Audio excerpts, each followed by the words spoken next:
Hello everyone. हम कर रहे थे हमारा 12th क्लास का चैप्टर 4 डिटरमिनेंट्स की मिसलेनियस एक्सरसाइज, जिसके हम 12th क्वेश्चन करेंगे। आज 11th तक के क्वेश्चंस हम कर चुके हैं।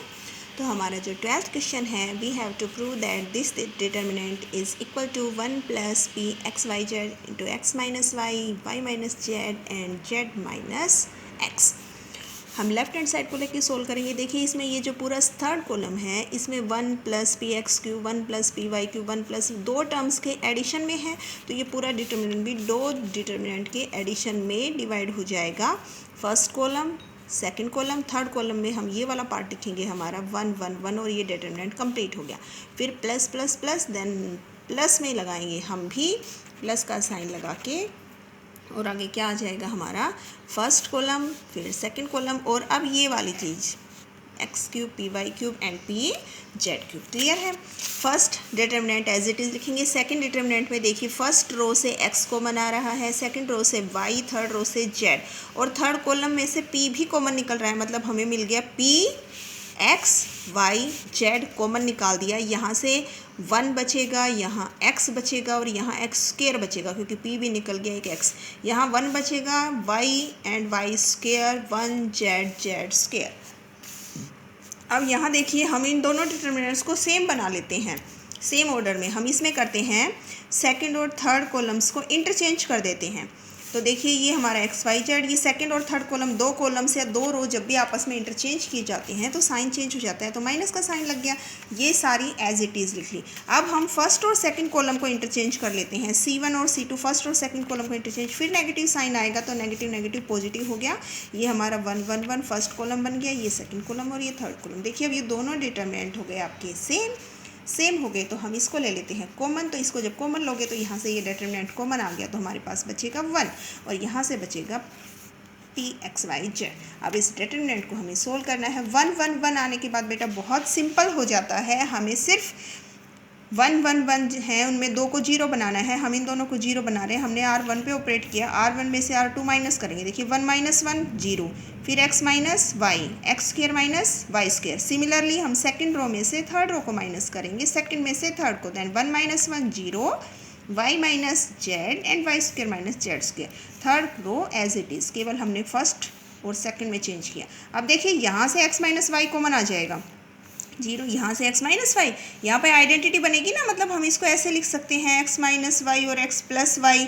x माइनस वाई तो कॉमन आ जाएगा यहाँ से भी और यहाँ से भी, तो यहाँ तो 1 बचेगा और यहाँ x plus y. Similarly second row में से कॉमन आएगा y माइनस जेड, यहाँ y माइनस जेड कॉमन निकाल लेंगे तो y प्लस क्या बचेगा आपका z बचेगा। क्या बचेगा? y plus z. And third as it is. अब हम इसको यहाँ से एक्सपेंड कर लेते हैं अलोंग C1 फर्स्ट कॉलम से। देखिए ये प्लस, जैसे इधर खोलते हैं ना प्लस माइनस प्लस, वैसे इधर से होता है प्लस माइनस प्लस। तो ये तो जीरो है, लिखने की ज़रूरत ही नहीं है क्योंकि इनटू में सब जीरो होना है। ये भी यहाँ से सिर्फ हमें ये लिखना है 1, और ये हमारा थर्ड रो में और फर्स्ट कॉलम में है। तो जब आप इनको छोड़ दोगे तो आपके पास ये वाली चीज़ बचेगी केवल, और ये बचेगी तो इसको मल्टीप्लाई कर देंगे y प्लस जेड, फिर माइनस का साइन लगा के इसको मल्टीप्लाई करेंगे तो माइनस का साइन लगा के x प्लस वाई आएगा, तो वो माइनस का साइन इन दोनों को नेगेटिव बना देगा और y से y कैंसिल। ये आपका प्रूव करना था हमें।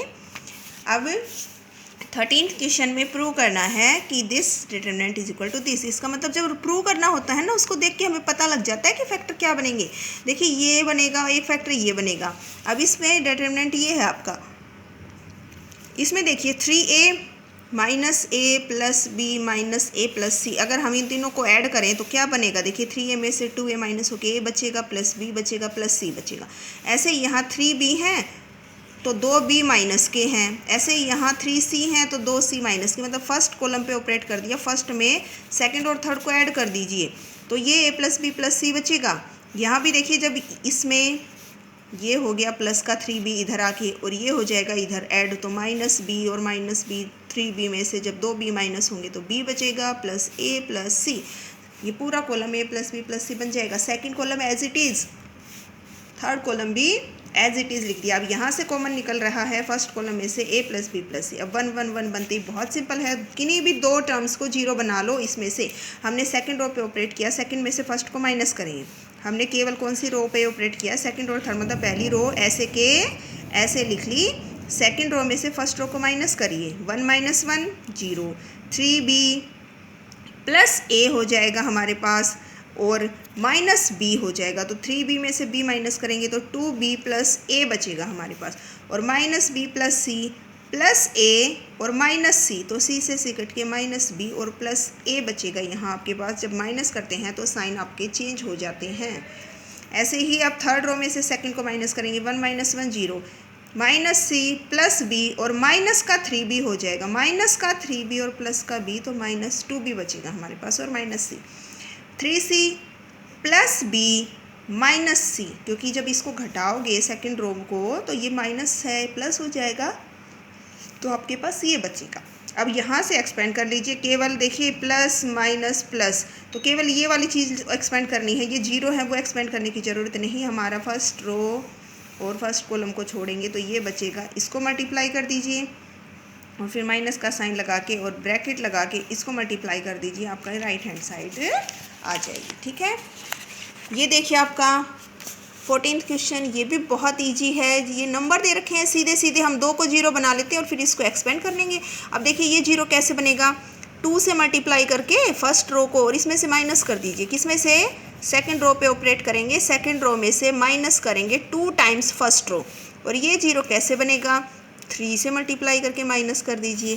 थर्ड रो को कैसे ऑपरेट करेंगे, थर्ड रो में से माइनस कर देंगे 3 टाइम्स फर्स्ट, करिए देखिए 2 से मल्टीप्लाई करनी है, इसको 2 से मल्टीप्लाई करेंगे, फिर घटाएंगे सेकंड, फर्स्ट रो को तो एज इट इज़ लिख लीजिए, फर्स्ट में कुछ नहीं किया हमने, केवल सेकंड में और थर्ड में चेंज करना है। फर्स्ट रो हमने एज इट इज़ लिख ली, 2 से मल्टीप्लाई करेंगे और घटाएंगे, देन 2 - 2 0, 2 से मल्टीप्लाई करोगे तो 3 - 2 1 बचेगा, और 2p - 2p 0 हो गया। 2 से मल्टीप्लाई करके घटाएंगे तो 4 - 2 2 बचेगा, 3p - 2p p बचेगा, एंड 2q - 2q 0। 2 से मल्टीप्लाई करके बाद में सब्ट्रैक्ट करना है, मतलब जब इसमें से इसको माइनस करोगे तो 2 - 2 आएगा, इसमें से इसको सब्ट्रैक्ट करोगे तो हम 3 + 2p में से माइनस करेंगे 2 + 2p, क्योंकि 2 से मल्टीप्लाई करना है। यहाँ पे जब आप सब्ट्रैक्ट करोगे तो 4 + 3p + 2q में से आपको माइनस करना है 2 से मल्टीप्लाई करके, 2 + 2p + 2q ऐसे। अब 3 से मल्टीप्लाई तो 3 - 3 0, 3 से मल्टीप्लाई करेंगे इसको तो 6 - 3 3 बचेगा, और 3p में से 3p कैंसिल हो जाएगा। 3 से मल्टीप्लाई करेंगे तो 10 - 3 7 बचेगा, 6p - 3p 3p बचेगा, और 3q में से 3q, 3 से मल्टीप्लाई करके फिर सब्ट्रैक्ट। अब यहाँ से इसको एक्सपेंड कर दीजिए, ये आपका फर्स्ट रो और फर्स्ट कॉलम में है तो ये बचेगा, इसको मल्टीप्लाई किया, फिर माइनस का साइन लगा के ब्रैकेट लगा के और फिर इसको मल्टीप्लाई, ब्रैकेट ज़रूर लगा लेना यहाँ पे, क्योंकि साइन चेंज करने होते हैं, और अगर वो साइन चेंज नहीं करोगे तो गलत हो जाएगा। ये आपको प्रूव करना था, इसमें हमें प्रूव करना है कि ये डिटरमिनेंट इक्वल टू 0 है। तो देखिए हमने ये लिख दिया फर्स्ट कॉलम सेकंड कॉलम, यहाँ हमने आइडेंटिटी खोल दी cos a + b, cos a cos b minus sin a sin b, ऐसे यहाँ हो जाएगा cos beta cos delta minus sin beta sin delta, और यहाँ पर भी हमारे, अब देखिए ये आपका जो थर्ड कॉलम है इसमें 2 टर्म्स हैं माइनस के साइन के साथ, तो 2 डिटरमिनेंट बन जाएंगे माइनस के साइन के साथ। First column as it is, second column as it is, इसका ये वाला ले लिया और एक डिटरमिनेंट बना लिया, फिर ये सभी में तीनों में माइनस का साइन था तो माइनस का साइन लगाइए, फिर first column as it is, second column as it is, और फिर ये लिख लीजिए आपका थर्ड वाला कॉलम। अब देखिए यहाँ पर इस फर्स्ट डिटरमिनेंट में आपका जो फर्स्ट कॉलम थर्ड कॉलम है, थर्ड कॉलम में से आपका क्या कॉमन निकल रहा है, कोस डेल्टा, कोस डेल्टा कॉमन निकाल दिया, ये बच गया फर्स्ट कॉलम, सेकंड कॉलम और थर्ड कॉलम बन गया ये। अब यहाँ पर इसमें से कॉमन निकल रहा है साइन डेल्टा, तो आपने साइन डेल्टा कॉमन निकाल के फर्स्ट सेकंड थर्ड कॉलम लिख दिया। इसमें देखिए आपका C2 और C3 2 कॉलम्स हैं, दोनों आइडेंटिकल, और जब भी किसी डिटरमिनेंट में 2 कॉलम सेम हो जाते हैं देन डिटरमिनेंट बिकम्स 0, तो ये पूरा 0 हो गया। ऐसे यहाँ पर आपका फर्स्ट और थर्ड कॉलम सेम हो गए, आइडेंटिकल हो गए, तो ये डिटरमिनेंट भी 0, तो ओवरऑल आपकी वैल्यू कितनी आ जाएगी, 0 आ जाएगी।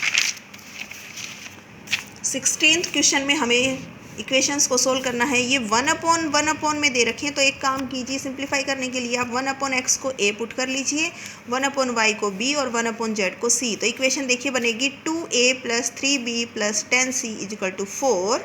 दूसरी इक्वेशन बनेगी 4a - 6b + 5c = 1, and third बनेगी 6a + 9b - 20c = 2।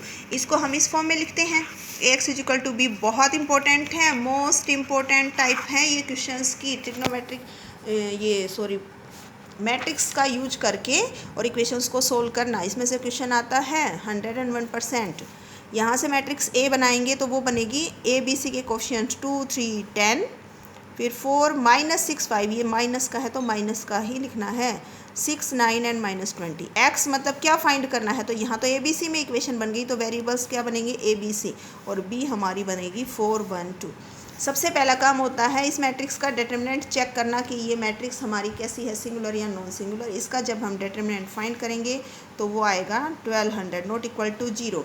Determinant not equal to 0 है तो मैट्रिक्स हमारी नॉन सिंगुलर है। तो इसमें यूनिक सॉल्यूशन होता है जो कैसे निकलता है, x is equal to A inverse B से। इसका मतलब हमें ए इनवर्स निकालना है और इस b के साथ उसकी मल्टीप्लाई कर देनी है। और इनवर्स निकालने के लिए सबसे पहले निकाला जाता है एडजॉइंट मैट्रिक्स का। ए का इनवर्स निकालने के लिए ए का एडजॉइंट, और एडजॉइंट निकालने के लिए पहले निकलते हैं कोफैक्टर्स। तो हम सारे के सारे पहले क्या निकालेंगे, 9 एलिमेंट्स हैं, 9 एलिमेंट्स के क्या निकालेंगे, कोफैक्टर्स। पीछे बताया जा चुका है कोफैक्टर आपके कैसे निकाले जाते हैं। एडजॉइंट निकालने के लिए हमने कोफैक्टर्स लिख लिए 1 1 1 2 1 3, फिर 2 1 2 2 2 3 एंड 3 1 3 2 3 3, और फिर इसका क्या करना है, ट्रांसपोज करना है। और जब इसका ट्रांसपोज करेंगे, ट्रांसपोज का मतलब हमारी फर्स्ट रो को फर्स्ट कॉलम बनाएंगे, सेकंड रो को बना दिया सेकंड कॉलम, और थर्ड रो हो गई हमारी थर्ड कॉलम में। इनवर्स होता है 1 upon determinant of A into adjoint of 1 upon determinant is 1200 and adjoint of A. अभी यहाँ पे इनवर्स आ गया तो x is equal to A inverse को हम b से मल्टीप्लाई कर देंगे। तो हमने ये a इनवर्स को b से मल्टीप्लाई किया। मल्टीप्लाई बताया था ऐसे करके होता है, ऐसे करके पहले फर्स्ट रो को मल्टीप्लाई करेंगे तो फर्स्ट रो में 3 एलिमेंट, ये मल्टीप्लाई करेंगे तो 75 4 से मल्टीप्लाई हो जाएगा, प्लस 150 को 1 से मल्टीप्लाई कर दिया, प्लस 75 को 2 से मल्टीप्लाई कर दिया। फर्स्ट रो कॉलम से मल्टीप्लाई हो गई।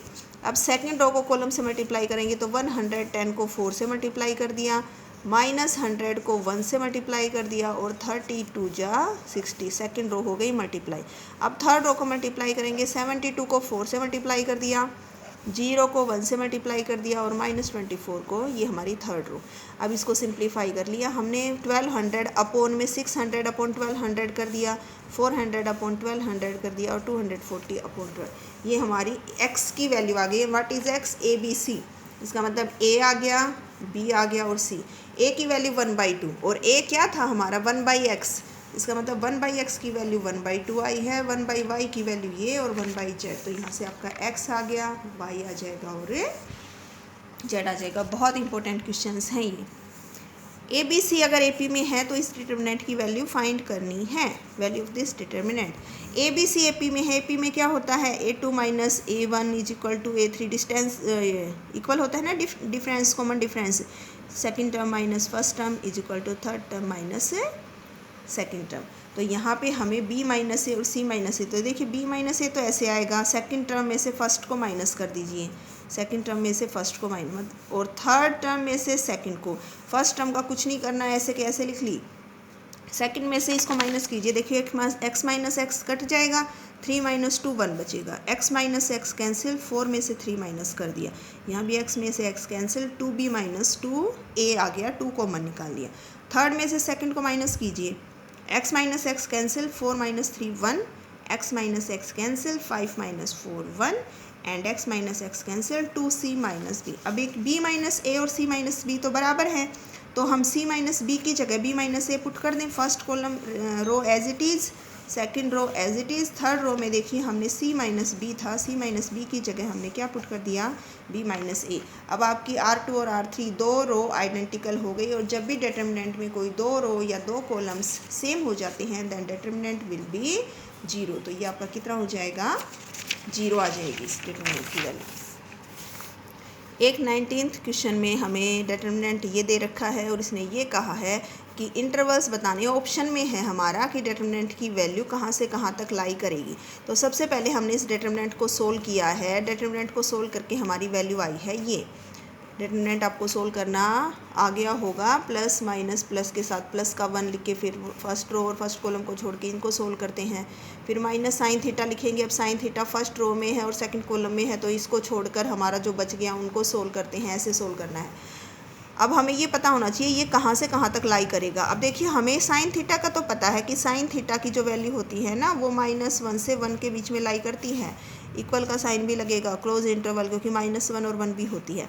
हमें ये बनाना है, तो ये तो साइन का पता है हमें, तो यहाँ से यहाँ है। हम इसका स्क्वेयर करें अगर स्क्वेयरिंग, तो फिर माइनस में तो वैल्यू आएगी ही नहीं, -1 और 1 की बजाय फिर स्क्वेयर करने पर 0 से 1 तक ही रह जाएगी वैल्यू, नेगेटिव आएगी ही नहीं।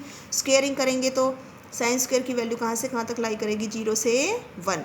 फिर हमें साइन स्क्वेयर में +1 भी दे रखा है, तो हम एडिंग 1 थ्रू आउट 1 ऐड करेंगे, तो यहाँ 0 + 1 1 हो गया, यहाँ भी 1 ऐड कर दिया, यहाँ 1 + 1 2 हो गया।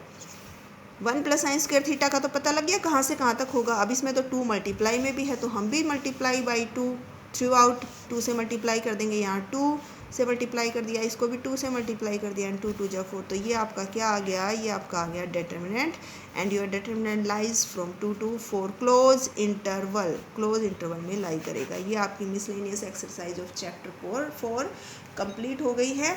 अब आपके चैप्टर 4 तक कंप्लीट होना चाहिए। अगर किसी बच्चे को कोई प्रॉब्लम है डिटर्मिनेंट में तो आप मुझसे पूछ सकते हो। बहुत इजी चैप्टर हैं। 3rd और 4th चैप्टर जो मैट्रिक्स एंड डिटर्मिनेंट है, ये 12th क्लास के बहुत इजी चैप्टर्स हैं जो सभी बच्चों को आने चाहिए। अगर किसी बच्चे को कोई डाउट रह जाता है तो आप पूछ सकते हो। Okay, thank you.